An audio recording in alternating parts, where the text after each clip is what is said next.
I never imagined my 15-year relationship would end up like this. We met during our first year of university, became best friends, and eventually fell in love. My wife and I dated for 5 years before getting married, and I genuinely believed we had something unique since we were each other's first real relationship. Things started changing when my wife joined a tech startup last spring. She was initially nervous about fitting in since she's always been introverted, but I encouraged her to socialize with her coworkers. She befriended a group of women, most of them either single or recently divorced. At first, I was happy she was making friends, but then the late-night gatherings and weekend brunches became more frequent. Our relationship began feeling different. My wife, who used to love our quiet evenings together, now seemed restless at home. When I tried talking to her about it, she'd say she was just enjoying having a social life for the first time. I didn't want to be controlling, so I kept my concerns to myself. The real trouble started when her company hired a new project director from Silicon Valley. My wife would mention him constantly, how he handled conflicts, his leadership style, even his opinions on random topics. When I asked why she talked about him so much, she'd brush it off, saying I was being paranoid. Then came the questions that made my stomach turn. "Do you ever wonder what it would be like to date other people?" she'd ask during dinner. "Don't you feel like we missed out on experiencing more before settling down?" I always said no, she was all I ever wanted. I noticed how disappointed she looked each time. One evening, she brought up the idea of an open marriage. She said it could add excitement to our relationship. I was shocked. This wasn't the woman I married. When I asked if this had anything to do with her new director, she denied it but admitted she felt like she'd missed out on life experiences. After weeks of discussion and against my better judgment, I agreed. I thought maybe if she got this out of her system, things would go back to normal. For the next 8 months, my wife went on various dates. Some turned into brief flings, and eventually, she started seeing her director regularly, exactly as I'd feared. Meanwhile, I had a few coffee dates but couldn't bring myself to take things further. It felt wrong, and my heart wasn't in it. Then I met Minji, who had recently moved from Busan for work. Unlike my previous dates, conversation with her flowed naturally. She was kind, attentive, and genuinely interested in getting to know me. After several dates, our relationship deepened. For the first time since our marriage opened, I felt truly valued and desired. My wife initially acted supportive of my relationship with Minji, but her attitude changed as weeks passed.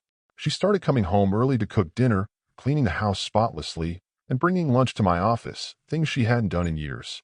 When I asked what prompted these changes, she said she wanted to show me how much she loved me. I couldn't help but laugh. After months of watching her explore other relationships while I struggled with loneliness, her sudden attention felt hollow.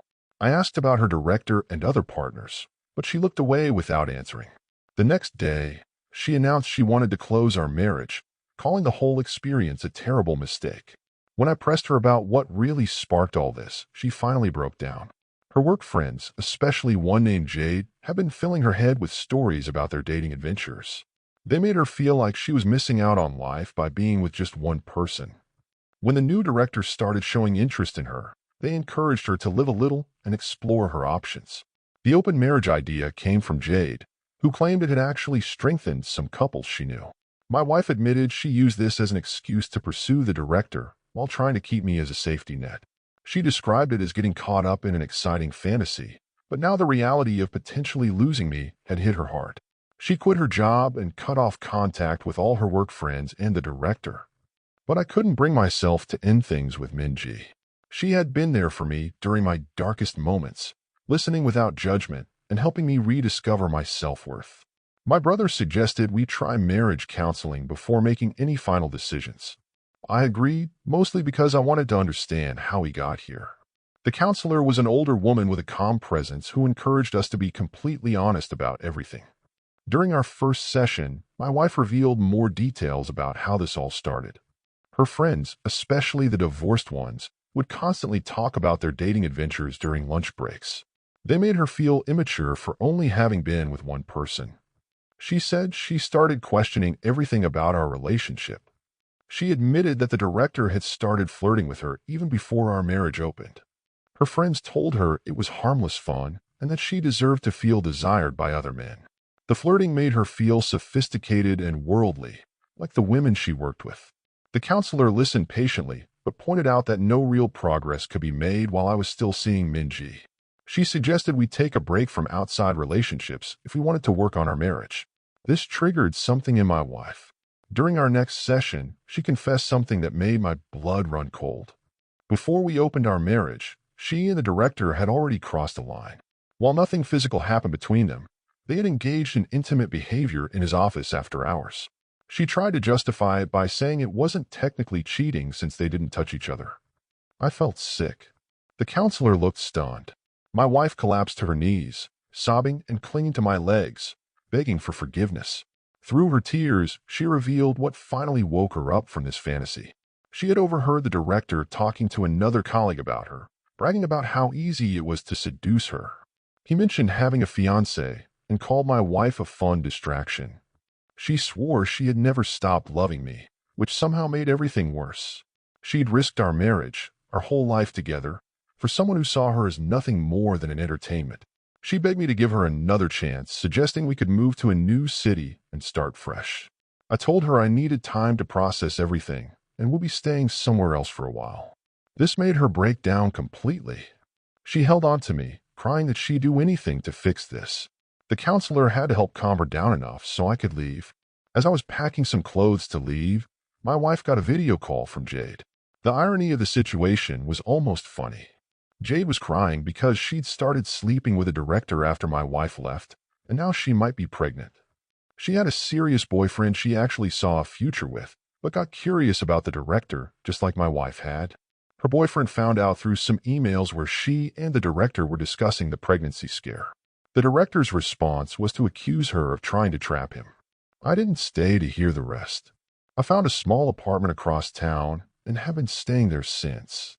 My brother connected me with his divorce lawyer, just to understand my options. I'm not fighting for this marriage anymore, and I think my wife can tell.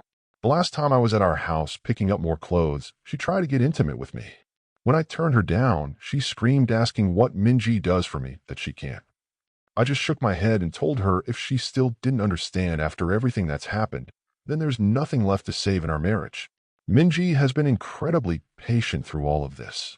She never pushes me to make a decision or demands anything from me. She just listens and offers support when I need it. The contrast between her maturity and my wife's recent behavior makes things even clearer. My wife keeps sending messages saying she would give anything to go back and make different choices.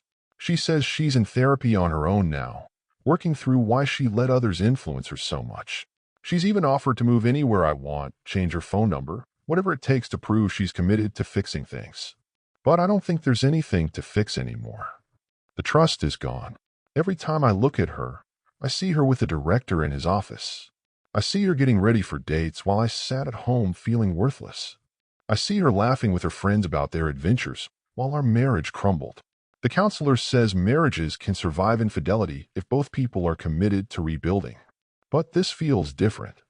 This wasn't a one-time mistake or a brief affair. My wife systematically dismantled our relationship because she was curious about what else was out there. She found out it wasn't what she expected, but that doesn't undo the damage.